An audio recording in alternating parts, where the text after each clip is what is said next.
오늘은 복음 전파에 따르는 핍박, 복음 전파에 따르는 핍박에 대한 말씀을 함께 나누려고 합니다. 바울 사도 또 바나바 성령 충만해서 복음을 전할 때에 많은 사람들이 구원을 받고 예수 그리스도의 복음의 증인들이 되고 교회가 되고 많은 사람들에게 하나님의 영광을 드러내는 그런 삶을 사는 일들이 점점 확장되어지고 복음의 지경이 점점 넓어져가는 이런 놀라운 은혜가 있었습니다. 얼마나 기뻐요.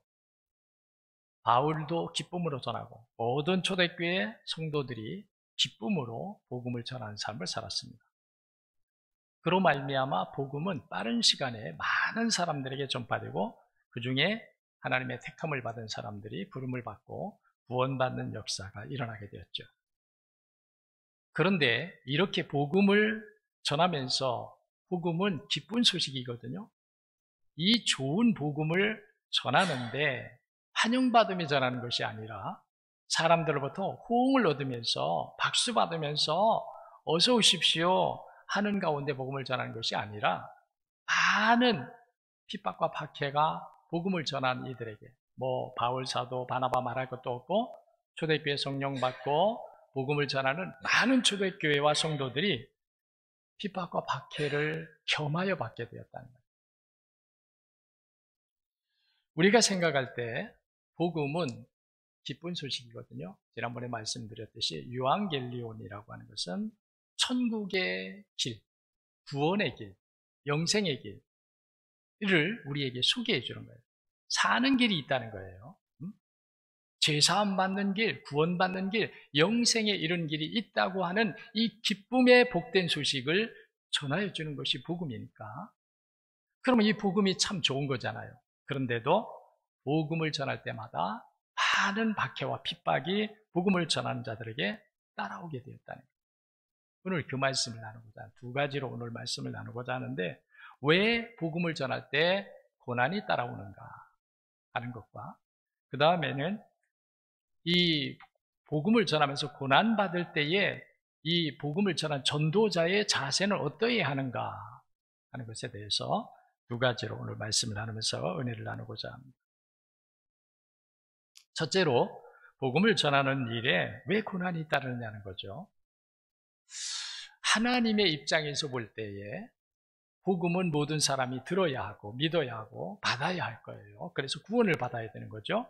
이 일을 위해서는 하나님이 아들까지도 아끼지 않고 모든 사람이 구원받는 이 대속의 은혜를 주기 위하여 아들도 하나님께서 아끼지 않고 십자가에 내어주셨단 말이죠.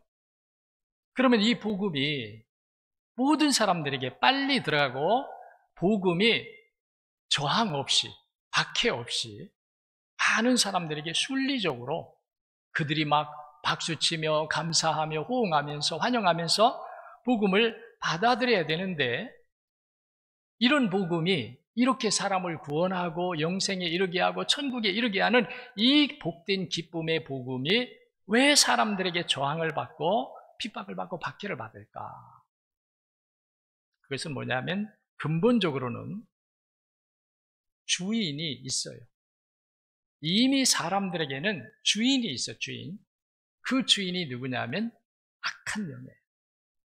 악한 영이 우리를 지배하고 있어요. 여러분들이 교회에 나와서 자칫하면 오해할 수 있습니다. 교회 갔더니 사람 속에 악한 영이 있다고 하더라. 아니 세상에서도 내가 그런 소리 듣지 않았는데 교회 가니까 목사라는 사람이 모든 사람 속에는 악한 영이 있다고 하더라. 아니 그런데 내가 뭐하러 가서 앉아있어? 왜 그런 소리 들어? 이럴 수 있어요. 그런데요, 우리가 이제 하나님의 말씀을 깨우치고 진리가 우리에게 믿어지고 성령이 우리 안에 역사하면은 우리 안에 깨달아지는 것 중 아주 제일 먼저 우리에게 깨달아지는 것이 뭐냐면 나는 죄인이라는 거예요. 그리고 우리는 스스럼없이 우리를 고백합니다. 나는 본질상 진노의 자녀, 죄악이 지배하고 죄의 본성을 면치 못하는 하나님 앞에 본질상 진노받을 수밖에 없는 내 존재다. 나는 몰랐어요.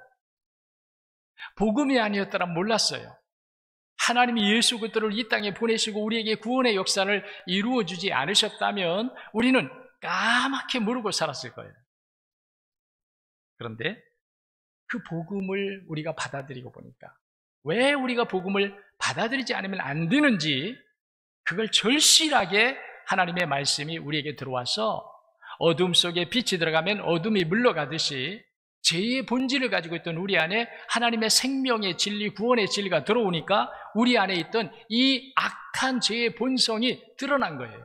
그동안 우리는 몰랐는데 그냥 먹고 일하고 자고 가정을 꾸리고 자녀들을 양육하고 사회의 책임을 다하고 국가의 의무를 다하고 살면 되지. 그런데 이 진리를 모를 때는 우리가 자연적, 본능적인 삶을 사니까 그런 삶을 살았는데 하나님의 말씀이 들어오고 보니까 내 어둠이 드러난 거예요. 내 죄가 드러난 거예요. 주인이 있어요. 주인. 예수 그리스도의 복음이 우리에게 있기 전에는 모든 사람들 속에 주인이 있어요. 죄가 주인이고 악한 영이 주인이에요. 악한 영인 악한 죄를 우리에게 가져오고 죄인으로 만드는 악한 영, 하나님의 은혜와 하나님의 영생과 하나님의 생명에서 끊어지게 하고 버림받게 만들었던 이 악한 영이 죄의 본질을 가지고 이 땅에 살고 있는 모든 사람 속에는 죄의 영이 우리의 주인이 되어서 우리를 지배하고 있다. 그런 우리에게 복음이 들어오려니까 이 죄의 본성을 가진 악한 영이 그걸 받아들이지 못하게 하는, 믿지 못하게, 받아들이지 못하게 하는 거예요. 그게 싸움이 일어나요. 육체의 싸움이 아닙니다. 여러분이 복음을 전할 때 저 친구 내 친구였는데, 내 가장 가까운 이웃이었는데 내가 복음을 전하니까 저 사람이 나한테 그럴 수가 있어? 그 사람의 육체를 미워하지 마세요. 그 사람이 하는 게 아니에요. 육체의 그 사람이 하는 게 아니에요.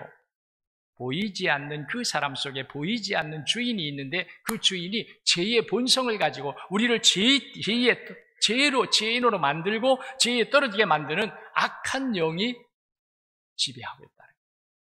믿으시기 바랍니다. 주인이 바로 그 악한 영이었다는 거예요. 이 악한 영은 아담에게, 처음 사람인 아담에서부터 우리를 죄인으로 만들었어요. 그 악한 영. 하나님의 처음 사람인 아담마저도 죄를 짓게 하고 하나님의 은혜와 생명과 하나님 나라에서 끊어지고 버림받게 만들었던 아주 악한 영이에요. 이 악한 영이 모든 육체를 따라 태어나는 모든 사람 속에는 주인으로 자리 잡고 있다는 거예요. 그래서 그런 주인이 있는 곳에 복음이 들어오려니까 복음은 자기들이 가장 싫어하는 것이거든요. 악한 영이 가장 싫어하는 것, 악한 영이 가장 우리에게서 그것이 못 들어오게 어떤 수단과 방법을 통해서도 못 들어오게 못 믿게 만들려고 하는데 악한 영은 아주 강력한 힘을 가지고 있어요. 그런 악한 영이 우리의 주인이 되어서 우리 안에 있는데 순순히 복음이 들어오게 내버려 두겠습니까? 그러니까 거기서 싸움이 일어나는 거죠. 그 싸움이 일어나는데 이때 싸움이 악한 영은 자기의 최선의 힘, 최고의 힘을 집중하는 거예요. 거기에다. 왜? 빼앗기면 안 되니까. 이미 내가 지배하고 있는 이 육체의 사람을 내가 빼앗기면 안 되니까. 이미 내가 싸움에서 이겨가지고 아담 이후의 모든 사람을 자기가 지배하고 있고 자기가 왕노릇하고 있는데 그런 주인인 자기가 복음에 의해서 쫓겨나면 안 되니까, 빼앗기면 안 되니까 온갖 수단과 방법과 모든 힘을 다 동원해서 사단 마귀는 집중해서 이걸 방해하는 거예요. 그걸 여러분들이 알아야 돼요. 그러니까 우리는 그냥 한번 건드려 보듯이 복음을 전하잖아요. 우리는 그냥 맛보기식으로 맛을 보여주는 식으로 안 믿으면 살 수 없고 안 믿으면 소용없고 그냥 한번 전해볼까? 그리고 우리는 그냥 슬쩍 전해보잖아요. 그런데 슬쩍 전할 때는 거기도 슬쩍 반응하지만 우리가 정말 영혼을 사랑해서 구원하라고 하면요, 마귀 사탄도 우리에게 강력하게 핍박을 가해오고 박해를 가해오는 거예요. 정말 그래요. 저희들이 청년 시절에 복음을 전하러 이렇게 다녔었습니다. 근데 어느 청년 집에 청년이 있었는데 거기 부모님 계시고 할아버지까지 계셨어요. 아버지까지는 그래도 괜찮은데 이 할아버지는 대대손손 기독교를 몰라. 오직 조상들이 믿어왔던 그걸 믿고 있는 거예요. 그러니까 자기 집에 뭐 예수 믿으라고 한다? 예수 믿으라고 전도하는 사람이 온다? 오기만 하면은 뭐 욕하고 막 던지고 막 그래요. 못 오게. 근데 그게 점점 더해지는 거예요. 왜냐하면 이 청년이 우리와 복음을 나누고 교제할 때마다 그 청년이 흔들리는 거죠. 마귀 입장에서 뭐 흔들리는 거예요. 자기가 완전히 지배하고 있었는데 자기 외에는 다른 것을 전혀 따르지 않는다고 생각했었는데 예수 믿는 청년들이 와가지고 복음을 전하면서 이 청년의 마음이 점점 약해지는 거예요. 그러니까 마귀 사단이 할아버지를 통해서 강력하게 막 우리를 내쫓고 욕하고 저주하고 그러는 거죠. 정말이요. 저는 그때에 똥물을 뒤집어 쓰기도 했어요. 그 할아버지가 우리가 갈 줄 알고 문 안에다가 준비해 놓고 있다가 우리가 가서 누구를 이름을 부르면서 찾으니까 문이 열리더니 뭐 대번에 그게 막 날아오는 거예요. 복음을 우리가 얼마나 좋은데 이 복음을 믿기만 하면 이 복음이 우리에게 들어오기만 하면 우리가 영접하기만 하면 살 길, 제사함 받는 길, 영생하는 길, 천국길이 우리에게 열려지는데 죄로 말미암아 잃어버렸던 그 영원한 생명과 영원한 나라를 그리스도 예수를 통해서 하나님이 대신 우리에게 회복시켜 주시는데 그 좋은 복음을 모르니까 그들이 핍박하고 또 악한 영은 빼앗기게 되니까 할 수만 있으면 핍박과 박해를 동원해가지고 우리가 복음을 전하지 못하도록 한다는 거예요. 그러니까 여러분들이 복음을 전할 때에 복음을 전한다고 하는 1차적인 생각을 여러분들이 가져야 되고 2차적인 생각은 복음을 전할 때에 박해도 감수해야 한다. 핍박도 감수해야 한다. 그것까지도 감수하고 복음을 전해야 한다. 아멘. 아멘. 여러분들이 복음을 전하다가 어떤 어려움이 생겼다고 포기하는 것은 내가 지는 거예요. 복음이 약하다고 하는 것을 드러낸 거예요. 그러면 사탄 마귀는 계속 그걸 말합니다. 자, 어느 누구는 알지? 어느 교회 다니는 누구 알지? 몇십 년 믿음 생활한지 알지? 그 교회에 뭐 중추적인 인물인 거 알지? 그런데 내가 핍박하니까 그도 떨어져 나갔어. 그도 내 앞에서 무릎을 꿇었어. 다시는 복음 전하지 않을 거야. 이렇게 된다. 예수님을 통해 주시는 하나님의 이 놀라운 은혜와 능력이 우리가 부족함으로 우리가 잘 알지 못하고 지혜롭게 믿음으로 대체하지 못함으로 말미암아 하나님이 이루신 그 놀라운 구원의 능력의 역사가 우리가 잘못함으로 우리가 미약함으로 오히려 부끄럽게 하고 복음을 약화시키고 그렇게 한다는 거예요. 그러니까 우리는요 정말 영적으로 깨어서 영적 군사의 모습, 영적 용사의 모습을 갖추고 우리가 복음 전선에 나가야 할 줄로 믿습니다. 영적 용사의 모습을 잃어버리면 안 된다. 우리 뭐 복음을 전하는데 여러 모습들이 있습니다. 비유적으로. 그런데 농부의 모습도 아니고 우리는 어떤 모습이냐? 군사의 모습이다. 용사의 모습으로 나가야 된다. 용사의 모습. 정말 여러분 그런 자세가 필요합니다. 복음을 전할 때. 그렇다고 여러분들이 용사의 모습이 되어서 복음을 전할 때 그들하고 육체로 만나가지고 뭐 언쟁하고 육체의 싸움을 싸우라는 게 아니에요. 육체의 싸움을 싸우면 우리가 지는 거예요. 언쟁을 하면 우리가 지는 거예요.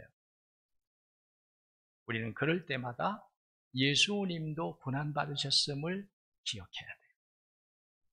그 예수님도 하나님의 아들이신 예수님도 능력을 가진 예수님도 말씀만 하면 죽음도 다 물러가고 귀신도 물러가고 병도 깨끗하게 고침받는 놀라운 능력을 가진 예수님도 능력을 행하지 아니하시고 고난을 감수하면서 그 복음의 길을 가셨다.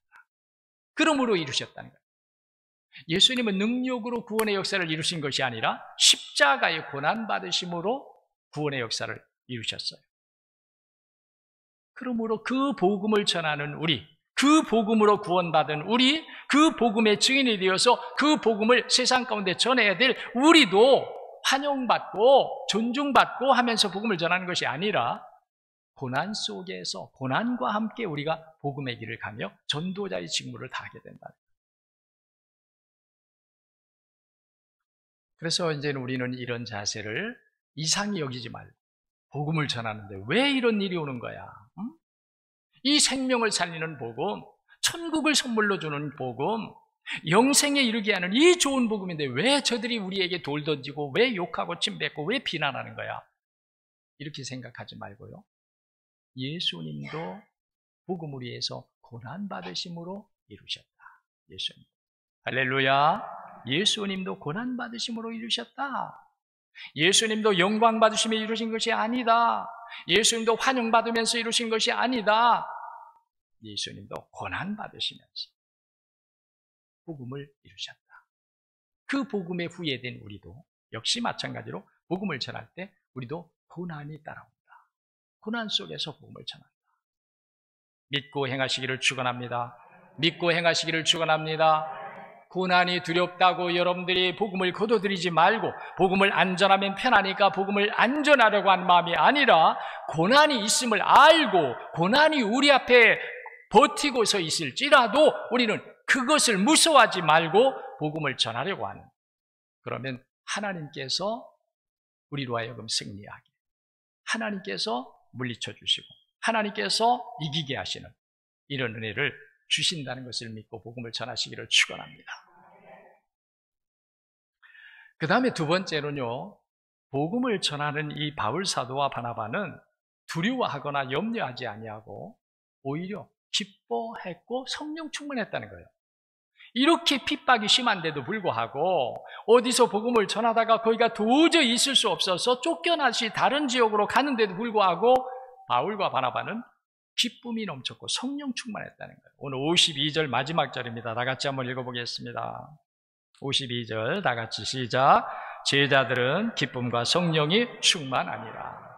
그 전절에 이 51절에 보면요, 두 사람이 그들을 향하여 발에 티끌을 떨어버리고 이고니오로 가거늘 그랬어요. 그 전에 50절에 보니까 유대인들이 경건한 기부인들과 그 신의 유력자들을 선동하여 바울과 바나바를 박해하게 하여 그 지역에서 쫓아내니 이들이 그 지역을 떠나게 되었는데, 떠나면서 그들이 발에 티끌을 떨어버렸다, 예수님께서 말씀하셨던 것을 정말 증거하면서 떠나간 거예요. 그런데 불평하고 원망하면서 떠나간 것이 아니라 기쁨 가운데, 성령 충만함 가운데 그들이 갔다는 거예요. 왜?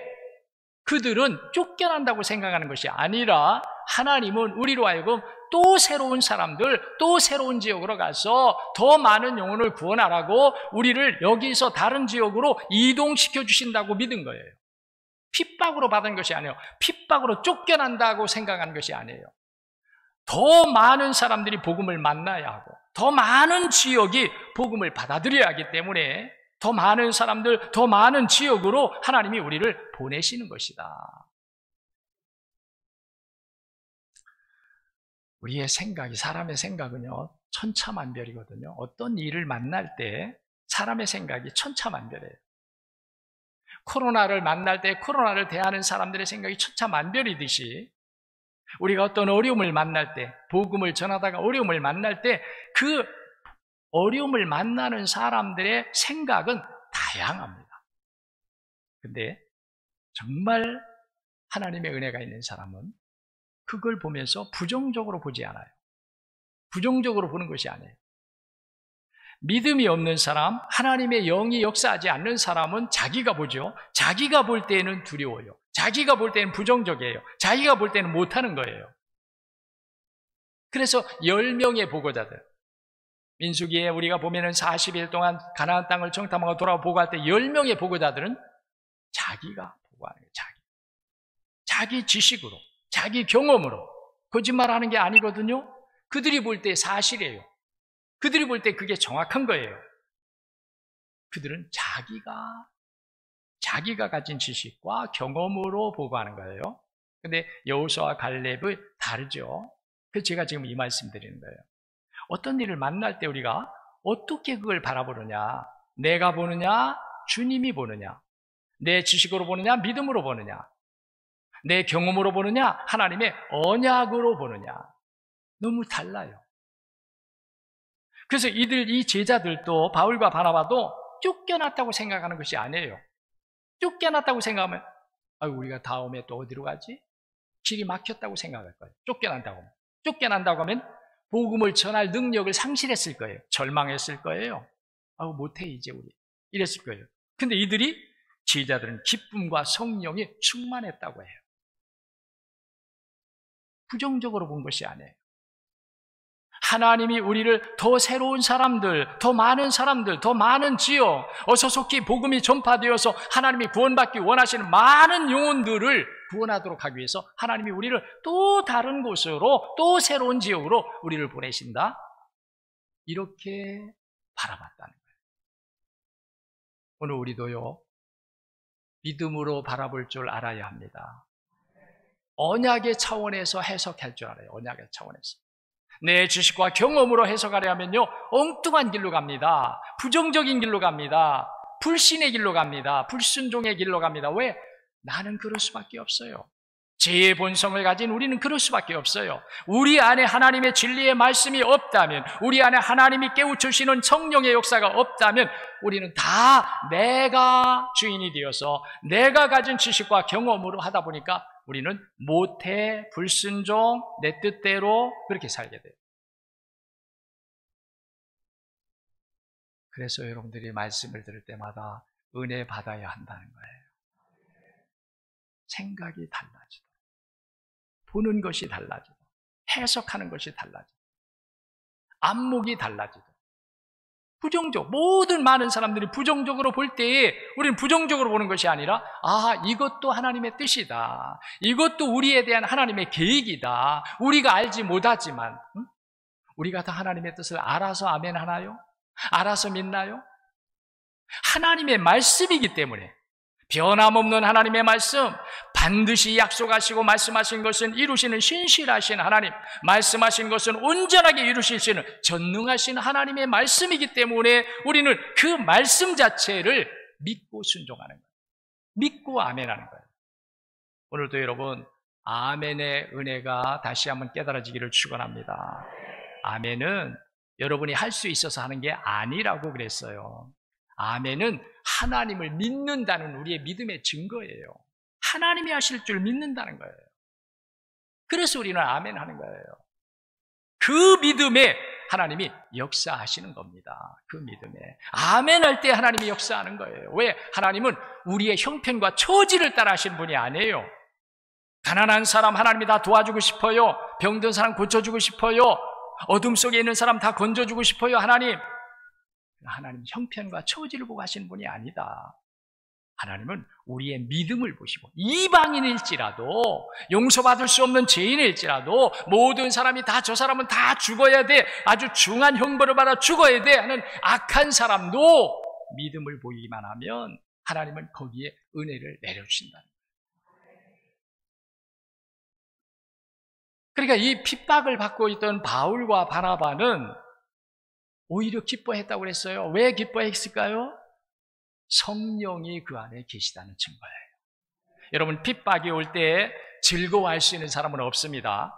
육체를 가진 우리, 죄의 본성을 가진 우리는요, 핍박이 올 때에 우리가 기뻐한다? 세상 사람 뭐라 그럴까요? 좀 미친 사람이야, 정신 나간 사람이야, 제정신이 아닌 사람이야, 이러죠. 그러니까 다윗이 전쟁에 승리하고 막 돌아올 때 그 승리의 군중들 앞에, 맨 앞에 서서 춤을 추면서, 너무 좋아서 춤을 추면서 막 돌아옵니다. 예루살렘으로. 그때 너무 기뻐서, 너무 춤을 추다 보니까 아랫도리가 벗겨지는 것도 몰랐어요. 그걸 미갈이 보고 있다가 돌아온 다음에 막 책망합니다. 당신 이 왕이에요. 당신 왕인데 그럴 수가 있어요? 백성들이 보면 뭐라고 그러겠어요? 그때 다윗이 뭐라고 그럽니까? 내 안에 하나님으로 인하여 즐거워서 그렇다는 거예요. 하나님의 은혜 때문에 즐거워서 그렇다는 거예요. 여러분, 우리가 핍박이 올 때 즐거워할 수 있는 사람은 없습니다. 근데 핍박을 받으면서도 기뻐할 수 있는 사람이 있다면 그 사람은 누구냐면 하나님의 영이 그 안에 계시다는 증거인 줄로 믿습니다. 하나님의 영이 없으면 그럴 수가 없습니다. 하나님의 영이 있어야 핍박을 받으면서도 기뻐해요. 왜요? 성령은 우리가 보지 못하는 것을 보게 해요. 성령은 내가 알지 못하는 것을 알게 해요. 성령은 감추어져 있는 것을 다 봐요. 우리가 복음을 전하다가 핍박을 받을 때 우리는 몰라요. 성령은 알아요. 뭘 알아요? 하나님께서 예비해 주신 상급과 영광을 성령은 알아요. 아멘.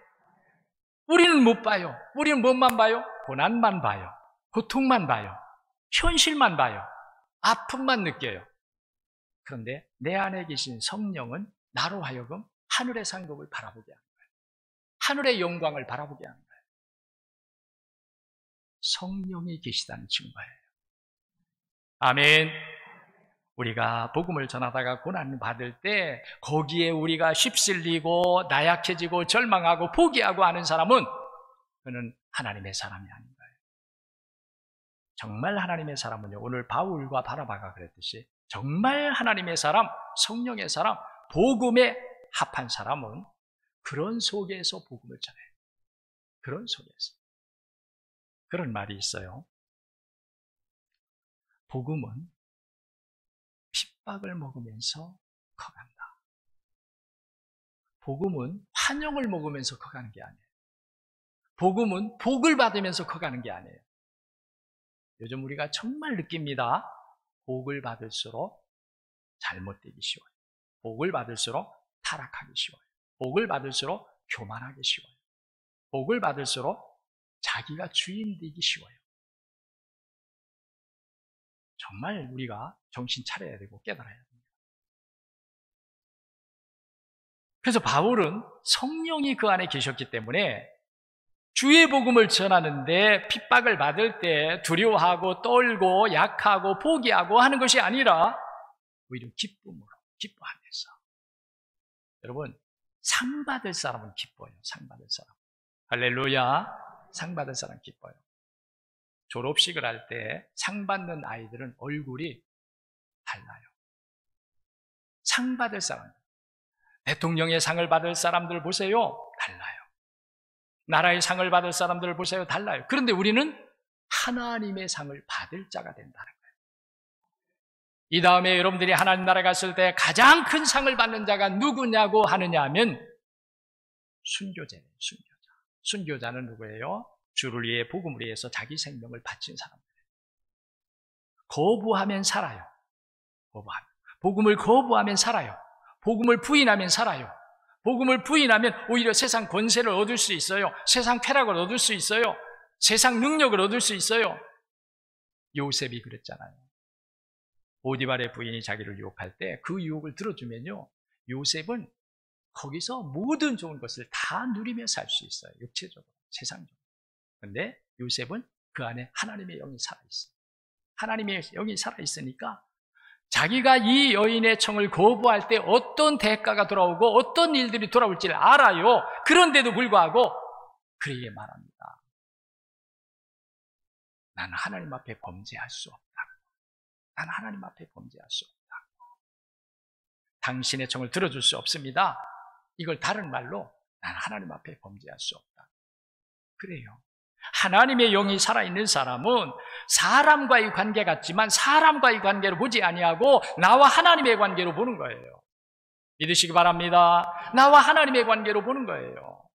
나와 하나님의 관계가 제대로 되고 바르게 되면요, 하나님은 우리에게 어떤 사람들을 붙여주셔요? 선한 사람들, 좋은 사람들, 복된 사람들을 붙여주셔요.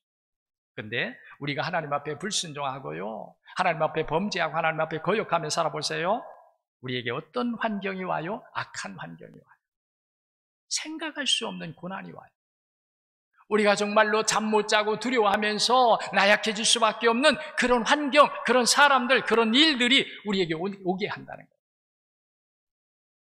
그래서 우리는 하나님의 영이 우리 안에 살아있도록 살아야 하는 거예요. 믿고 행하시기를 축원합니다. 오늘 또 여러분들에게 권면합니다. 여러분, 육신의 건강을 구함보다, 가정의 평안을 구함보다, 자녀들의 번영과 잘됨을 구함보다, 여러분들의 기업이 번성하기를 구함보다 가장 우리가 구해야 될 것은 하나님의 영이 내 안에 충만하기를 구해야 돼요. 하나님의 영만 내 안에 거하신다면, 하나님의 영이 나와 함께 하신다면 나는 땅의 삶을 사는 사람이 아니라 하늘의 삶을 사는 사람, 나는 땅의 계획에 따라 사는 삶이 아니라 하늘의 계획, 하나님이 계획하시고 하나님이 작정하신 그 길을 따라 우리가 사는 자가 된다. 그래서 이들은 성령이 그 안에 계셨기 때문에 기뻤고, 오늘 말씀 성령이 오히려 더 충만했다. 저는 이 말씀을 이렇게 묵상하면서 어떤 생각이 드냐면, 우리가 평안하면서 성령 구하잖아요. 우리는 평안하면서, 평안할 때 주여 우리에게도 성령을 주옵소서 라고 하는 것과, 정말 우리가 핍박과 박해 속에 있으면서 성령을 구할 때의 자세는 다를 수밖에 없겠구나. 다를 수밖에 없구나. 우리가 평안한 상태에서 성령을 구할 때는 그렇게 미지근해요. 열렬하지 않아요. 간절하지 않아요. 근데 고난을 받고 핍박을 받으면서 성령을 구할 때는 얼마나 간절할까요? 얼마나 간절할까요? 그래서 이들은 오히려 성령이 더 충만했다고 말합니다. 오늘 여러분 안에 성령 충만하셔야 할 줄로 믿습니다. 여러분이 역으로 생각하는 거예요. 고난이 올 때, 괜히 내가 핍박을 받을 때, 오해를 받을 때, 내가 상상하지 못했던 일들이 내 앞을 가로막고 우리에게 회방이 되어질 때, 난감해질 때, 어떤 일 말미암아 내가 나약해지고 두려움에 빠질 수밖에 없을 때, 이때가 여러분, 오늘 말씀을 우리가 묵상해 보면요, 내 안에 성령이 더 필요하고, 내가 성령이 아니면 이기지 못하고, 성령이 아니면 이 하나님의 뜻을 우리가 풀어가지 못하고, 이해하거나 깨닫지 못하고, 그렇기 때문에 지금 이런 때가 내게는 더 성령이 필요한 때, 내가 핍박을 받을 때, 어려움에 막혀 있을 때, 문제가 발생했을 때, 내가 할 수 없는 일들이 내 앞을 가로막고 있을 때, 그때가 내가 더 하나님의 성령을 구해야 될 때 얼마나 간절하겠어요? 그래서 그때를 통해서 하나님은 우리에게 성령을 더 충만하게 하신다. 성령을 더 충만하게 하신다. 아멘. 이게 다 하나님의 은혜예요. 이게 다 하나님이 주시는 복이에요. 우리가 이런 복을 복으로 어디서 듣겠어요? 어떤 사람이 말할 때 우리가 이걸 복으로 여기겠어요? 어떤 사람이 말해줄 때 우리가 이걸 은혜라고 여기겠어요? 그래서 우리가 복받은 자예요. 그래서 하나님이 우리를 사랑하시고 계셔요. 우리가 세상을 이겨야 하기 때문에, 복음에 합해야 되기 때문에, 핍박 속에서도 굴하지 않는 믿음으로 하나님의 영원한 생명과 부활의 능력이 있는 자로서의 삶을 살아야 하기 때문에, 그래서 우리가 구원받고 하나님 발로 바로 우리를 불러가지 않으시고 이 땅에 남겨두시는 이유가 이 복음이 전파되어야 하기 때문에 믿으시기 바랍니다. 우리를 남겨두신 이유가 복음을 전하라고 남겨주셨다. 복음을 전하라. 복음을 전하라. 복음을 전하는데 깨어 있어야 할 줄로 믿습니다. 복음을 전하는데 살아있는 자, 산 자라 하나님께로부터 인정받는 우리 모든 성도들이 되시기를 주의 이름으로 축복합니다.